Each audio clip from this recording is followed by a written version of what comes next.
Nah, guys, kembali lagi di channel Aprisitorus, di mana channel ini akan memberikan diri kamu suatu informasi baik dari pekerjaan, asmara, keuangan, serta kehidupan diri kamu secara general.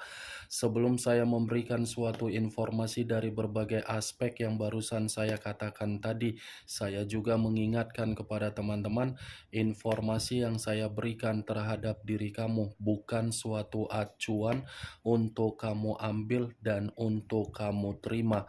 Saya hanya bisa memberikan diri kamu suatu informasi berdasarkan kartu yang saya pegang ini. Diri kamu hanya bisa berencana terhadap kehidupan kamu, akan tetapi di balik dari informasi dan perencanaan tersebut, lagi-lagi yang menentukan adalah Sang Pencipta. Sebelum saya mengambil satu persatu kartu yang saya pegang ini secara acak, saya juga mengingatkan kepada teman-teman apabila ketemu dengan channel saya agar menekan tombol subscribe-nya dan menyalakan loncengnya supaya next video saya lebih semangat untuk memberikan suatu informasi baik terhadap kondisi energi kamu, manusia yang selama ini kamu prioritaskan, serta pihak ketiganya. Oke Wageng, kali ini saya ingin mengarah terhadap pihak ketiga. Hanya sekedar ingin mengarah dan ingin mengetahui bagaimana posisi pergerakan energi yang dimiliki oleh pihak ketiga. Apa yang dipikirkan, apa yang dirasakan, dan apa yang ingin disampaikan oleh kartu yang saya pegang ini. Kita langsung saja. Saya akan mengambil beberapa kartu, di mana kartu yang akan saya ambil nanti bisa saja bersifat resonate, bisa saja tidak bersifat resonate.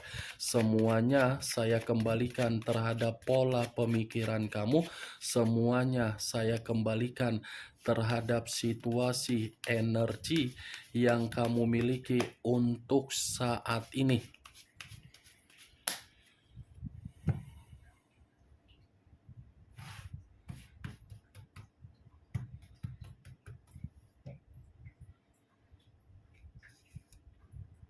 Muncul kartu ini. Sekali lagi saya mengatakan muncul kartu yang saya pegang ini, di mana kemunculan kartu yang saya pegang ini seperti memberikan suatu isyarat atau gambaran yang dimana gambaran tersebut berasal dari kondisi pemikiran. Kondisi pemikiran yang bisa saja saya mengategorikan terhadap pihak ketiga dalam situasi yang benar-benar terpenjara atau tertekan. Walaupun saya mengatakan kondisi pemikiran pihak ketiga merasa terpenjara dan tertekan, bukan berarti pihak ketiga ini merasa komitmen tersebut untuk ditinggalkan, karena bisa saja kartu yang saya pegang ini seperti memberikan suatu gambaran masih ada suatu bentuk kemanipulatifan yang sedang dipikirkan oleh pihak ketiga. Kenapa saya mengatakan bentuk kemanipulatifan? Seakan-akan pihak ketiga ini merasa dirinya dijadikan korban di dalam komitmen yang sudah merusak hubungan orang lain. Kenyataan, orang yang meninggalkan diri kamu yang lebih parah situasi yang diterima.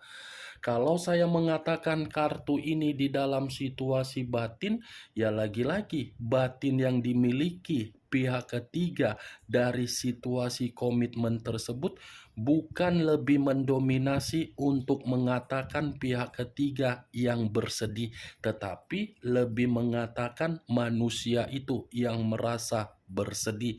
Ingat, saya mengatakan pihak ketiga bukan berarti saya ingin menyudutkan atau membenarkan manusia itu, tetapi karena memang komitmen itu bukan komitmen yang sewajarnya saya katakan. Kartu pertama yang saya pegang adalah kartu 8 pedang. 8 pedang ada yang dikendalikan dan ada yang mengendalikan. Tetapi yang dikendalikan dan mengendalikan di awal sudah menerima yang namanya keuntungan. Muncul kartu Price of Sword. Lagi-lagi kartu kedua mengatakan kartu pedang. Kalau saya mencoba untuk menarik kata pedang, pedang ini lagi-lagi mengatakan sisi gelap di dalam komitmen tersebut. Sisi gelap ini ada kaitannya terhadap kartu ini. Yang saya katakan masih ada kemanipulatifan ternyata dibenarkan oleh kartu yang saya pegang ini.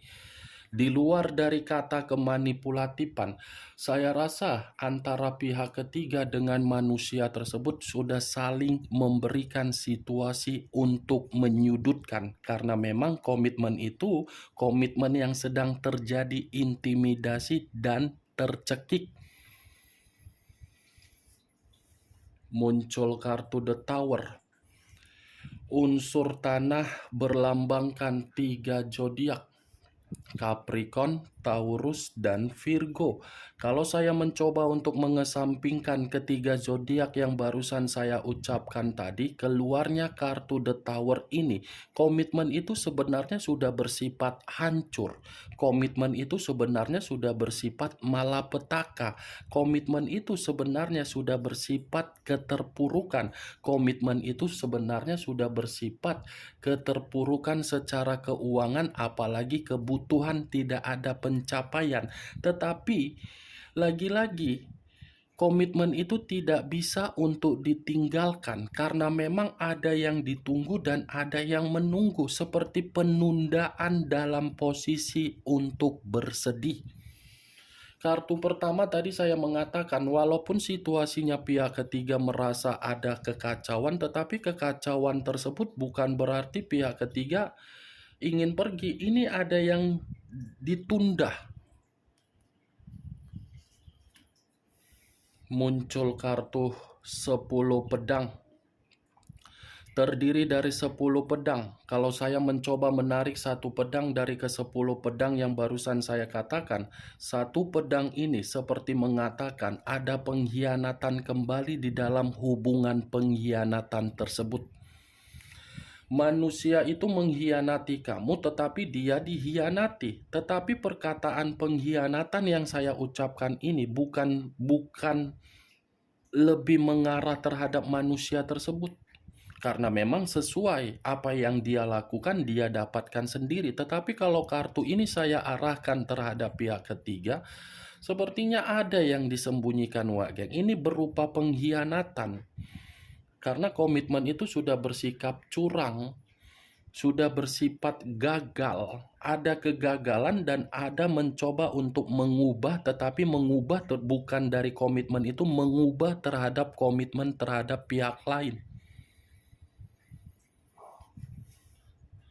Muncul 8 tongkat.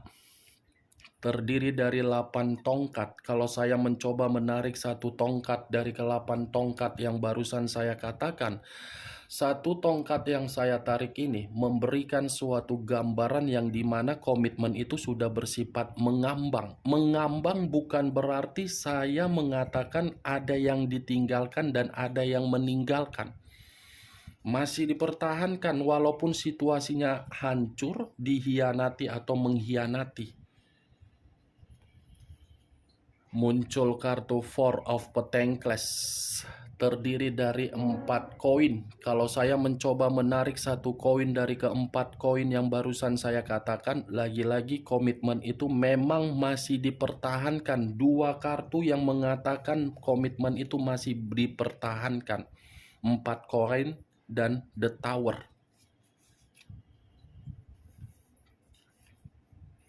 Muncul kartu Ten of Wands. Terdiri dari 10 tongkat. Kalau saya mencoba menarik satu tongkat dari ke-10 tongkat yang barusan saya katakan, satu tongkat yang saya tarik ini memberikan suatu gambaran komitmen itu hanya komitmen bersifat keterpaksaan.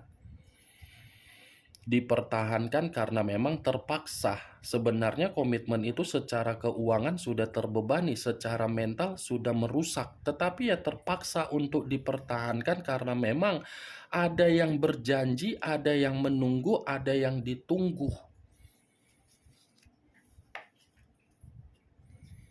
Wow, muncul kartu The Death. Unsur air berlambangkan 3 zodiak, Pisces, Cancer, dan Scorpio. Kalau saya mencoba untuk mengesampingkan ketiga zodiak yang barusan saya katakan, keluarnya kartu The Death ini seperti memberikan suatu gambaran komitmen itu sebenarnya sudah bersifat mati. Saya rasa geng, dengan kartu yang saya pegang ini, ada ini. Wow, ini kartu kematian ini. Kabar buruk dari komitmen tersebut ini. Kabar buruknya saya rasa dari keluarnya kartu 10 pedang tadi. Ada pengkhianatan. Mantap kali ya komitmen tersebut. Begitu saya memegang kartu The Death, kartu kematian, saya tidak tahu harus berbicara apa dari komitmen yang tidak wajar itu.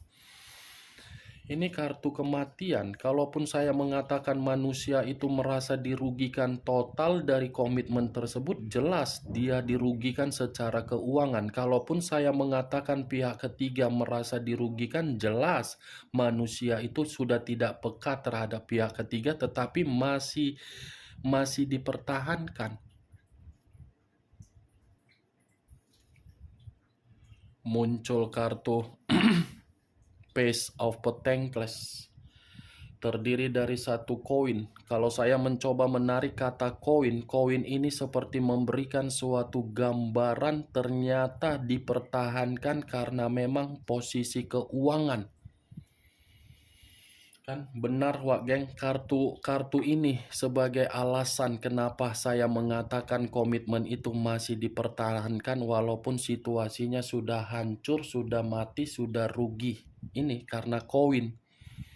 Karena memang masih bersikap ambisius, sikap optimis ini. Bahwasannya ada perubahan. Kartu Page of Pentacles sebagai kartu terakhir yang saya arahkan ketika saya ingin mengatakan kondisi pergerakan energi yang dimiliki oleh pihak ketiga di dalam komitmen perselingkuhan yang mereka jalankan. Ingat geng, saya berbicara mengenai pihak ketiga bukan berarti saya ingin menyudutkan dan membenarkan manusia tersebut, karena kedua belah pihak ini saya kategorikan seseorang atau manusia yang tidak memiliki moral. Itu dia geng. Maaf kalau saya berbicara secara arogan atau egois, tetapi ini kartu yang mengharuskan saya berbicara seperti itu. Bagaimana geng, dari apa yang saya katakan tadi, apakah bisa masuk secara logika kamu atau tidak? Ya, kalau menurut diri kamu bisa masuk secara logika kamu, silakan angkat. Tetapi kalau menurut diri kamu tidak bisa masuk secara logika kamu, ya tidak usah kamu angkat. Anggap saja apa yang saya katakan tadi sebagai gibahan yang tidak berfaedah, gibahan yang tidak berkualitas. Setidaknya kamu mengetahui isi dari kartu yang saya pegang ini ketika saya mengarah terhadap pihak ketiga. Unsur air yang lebih mendominasi, di mana unsur air ini berlambangkan 3 zodiak, Pisces, Cancer, dan Scorpio. Kamu tinggal menentukan di mana unsur kamu, di mana unsur manusia tersebut, di mana zodiak kamu, dan di mana zodiak manusia tersebut. Ingat geng, saya tidak memberikan suatu sugesti agar sugesti bermain di dalam pemikiran kamu. Yang positif ambil, yang negatif buang. Sekian dulu informasinya. Salam kartu tarot, salam zodiak.